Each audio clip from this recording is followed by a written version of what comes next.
Hi everyone, good evening. Welcome to my new blog. तो guys मैं बता दूं, अभी पूरा इवनिंग नहीं हुआ है। अभी शाम के 2:30 बजे का ही टाइम हो रहा है और कल से ये वीडियो मैं कंटिन्यू कर रही हूँ। अभी यहाँ पे गाजर घिस रही हूँ। बहुत दिनों से मन हो रहा था बच्चों का गाजर का हलवा खाने के लिए। तो पहले तो गाजर नहीं थे, बाद में जब मैं गाजर मंगाई भी तो 2 दिन से वैसे ही पड़ा हुआ था। ठंड की वजह से इस तरह का काम करने का बिल्कुल ही मेरा मन नहीं हो रहा था। बट फाइनली आज मैं गाजर लेके बैठी हूँ कद्दूकस करने के लिए, और इसको जल्दी से कद्दूकस करके आज मैं बनाने वाली हूँ गाजर का हलवा। तो मैं बता दूँ ना कि हमारा जो घर होता है ना, एक परिवार से ही बनता है, और परिवार के मेंबर की छोटी ज़रूरत हो या बड़ी ज़रूरत हो, सबका ख्याल रखना हमारी पहली प्राथमिकता होती है। हम किस तरह से ख्याल रखते हैं ये हमारे ऊपर डिपेंड करता है, और उनकी ख्वाहिशों को किस तरह से पूरा करें ये हमारी सोच पे निर्भर करता है।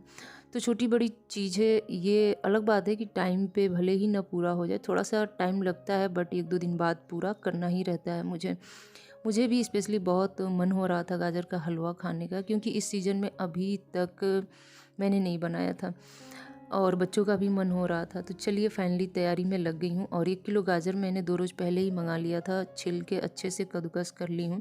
एक तो पहले मेरे पास कद्दूकस करने का कोई इस तरह का जो कद्दूकस आता वो नहीं था, तो वो भी मुझे मंगाना पड़ा है। और यहाँ पे कढ़ाई गरम करके 2 बड़े साइज के जो चम्मच होते हैं उसे 2 चम्मच में घी डाली हूँ। घी बहुत ज़्यादा नहीं डाल रही हूँ क्योंकि घी मेरे पास बहुत ज़्यादा है भी नहीं। तो जैसे ही कढ़ाई गर्म हो गई है, घी को चारों तरफ से ऐसे घुमा दी हूँ ताकि कढ़ाई में गाजर चिपके ना।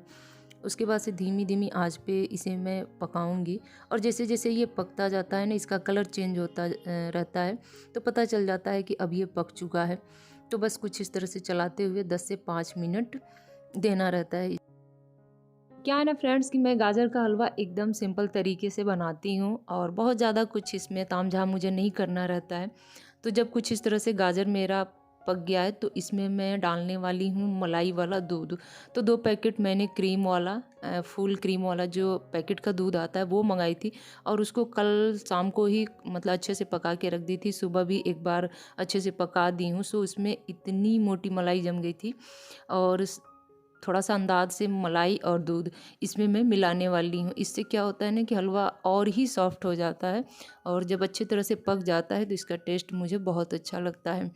तो मैं तो इसी तरह से बनाती हूँ, और गाजर का हलवा बनाने का बहुत सारा तरीका यूट्यूब पे देखने को मिलता है, लेकिन वही है कि जिस तरह से हम शुरू से बनाते आ रहे हैं वही टेस्ट हमें अच्छा लगता है, तो मैं भी उसी तरह से बनाऊँगी। तो बस इसमें दूध डालने के बाद 5 से 7 मिनट और पकाना रहता है। उसके बाद इसमें हम मिला देंगे चीनी। तो चीनी भी अपने ही अंदाज से मैं डालूँगी, आप अपने हिसाब से डाल लीजिएगा, क्योंकि किसी के घर में कुछ लोग बहुत मीठा खाते हैं, कुछ लोग कम मीठा खाते हैं। तो मेरे यहाँ तो गाजर का हलवा वगैरह थोड़ा-सा मीठा ही चलता है, सबको मीठा बहुत पसंद है। तो बस इसमें मैं 1 कटोरी चीनी डालूँगी।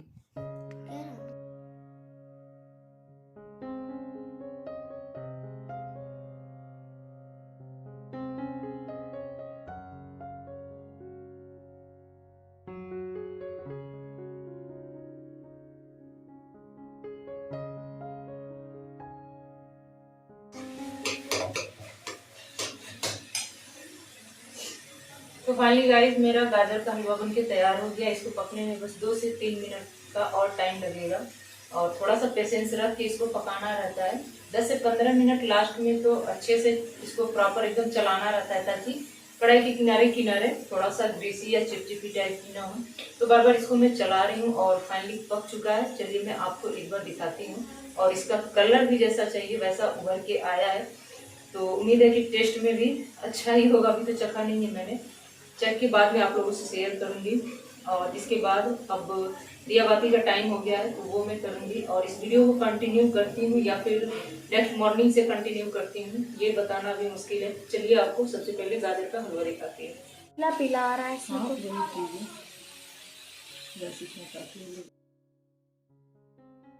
तो ओके गाइज, अब मैं मिल रही हूँ आप लोगों से नेक्स्ट मॉर्निंग। गुड मॉर्निंग, कैसे हैं आप सब लोग? आई होप कि आप सब लोग बहुत अच्छे होंगे।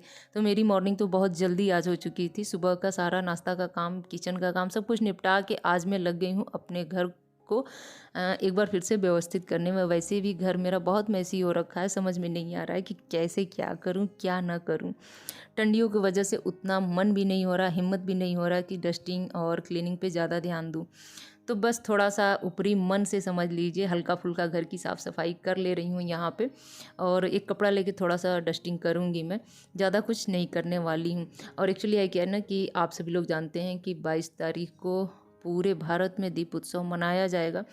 तो एक तरह से दिवाली का त्यौहार ही हो जाएगा वो। तो उससे पहले थोड़ा बहुत अपने घर की डस्टिंग वगैरह करना बहुत ज़रूरी है। तो बस थोड़ा थोड़ा करके मैं रोज़ करूँगी तो हो जाएगा। अभी 2-3 रोज़ का टाइम है, तो थोड़ा थोड़ा करके करूँगी और इस तरह से थोड़ा सा ज़्यादा प्रेशर भी नहीं रहेगा और धीरे धीरे करके हम कुछ इस तरह से कर भी लेंगे। तो एक्चुअली है क्या कि डेली की जो क्लीनिंग की रूटीन होती है वो कहीं ना कहीं हमारे घर को एकदम से व्यवस्थित रखती है, साफ़ सुथरा रखती है। और किसी के भी घर में आप लोग जाएंगे, अगर उसका घर बहुत व्यवस्थित है और हर चीज़ें एकदम साफ़ सुथरी आपको दिख रही है ना, तो समझ लीजिए कि वो डेली बेस पे कहीं ना कहीं क्लीनिंग करता ही करता है, तभी जाके उसका घर रोज़ का रोज़ ऐसे चमकता है।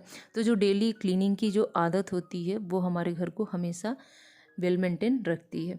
तो फाइनली यहाँ पे मैं बेडशीट को झटक के बिछा दी हूँ। और फ्रेंड्स मैं बता दूँ कि बेडशीट बहुत गंदी नहीं है, लेकिन थोड़ी थोड़ी गंदी मुझे दिख रही है, लेकिन हिम्मत नहीं हो रहा है इसको धुलने का, क्योंकि ऑलरेडी पहले से ही 2 टाइम का कपड़ा धुला हुआ वैसे ही चेयर पे स्टैंड पे पड़ा हुआ है। और कुछ गंदे कपड़े अभी भी बास्केट में वैसे ही पड़ा हुआ है। एक्चुअली क्या कि धूप निकल नहीं रही है, कोई डाले तो कहाँ डाले, ऑप्शन ही नहीं मिल रहा है। बाहर डालो तो वो और ठंडा पड़ जा रहा है। तो बस मैं वैसे ही छोड़ दी हूँ, हिम्मत नहीं हो रहा है।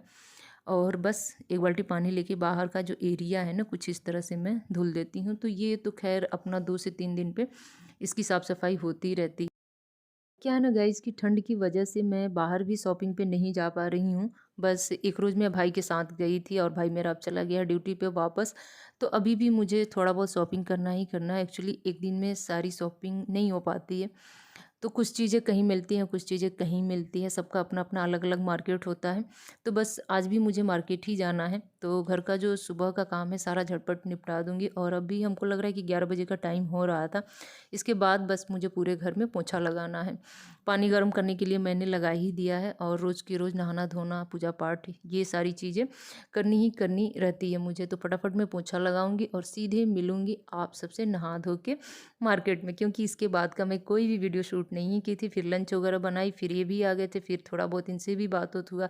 और क्या है ना कि जब भी मैं शाम को मार्केट जाती हूँ ना, तो जो डिनर का काम होता है वो लगभग लगभग कंप्लीट करके ही जाती हूँ, क्योंकि आने में अगर थोड़ा बहुत लेट भी हो जाए ना तो बहुत ज़्यादा टेंशन मुझे नहीं रहता है। केवल बस रोटियां ही सेकनी रहती है, तो उसकी भी तैयारी मुझे करनी थी। सो सारी तैयारी करने के बाद फाइनली मैं निकल चुकी थी मार्केट। और मार्केट मुझे क्या लेना था, सबसे पहले मैं चली गई थी पर्स की दुकान पे और एक अच्छा सा पर्स ढूंढ रही थी। बहुत सारा पर्स मैंने देखा यहाँ पे, एक से बढ़ के एक पर्स, यूँ समझ लीजिए कि 300 से स्टार्टिंग थी और बहुत महंगे महंगे पर्स थे।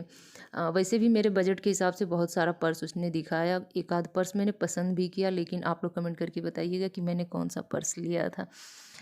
और बस उसके बाद हम सब लोग जाएंगे चूड़ी की दुकान पे। तो बस मुझे कुछ चूड़ियाँ लेनी थी अपनी साइज़ की। वैसे भी मेरे पास कंगन वगैरह बहुत सारा चूड़ियों का कलेक्शन कभी मैं आपसे शेयर करूँगी, टाइम मिलेगा तो। बहुत सारे हैं, लेकिन वही होता है ना कि जब अपने घर में मतलब अपने किसी की शादी पड़ती है ना, तो हम सोचते हैं कि कोई भी चीज़ लें तो नया नया ले।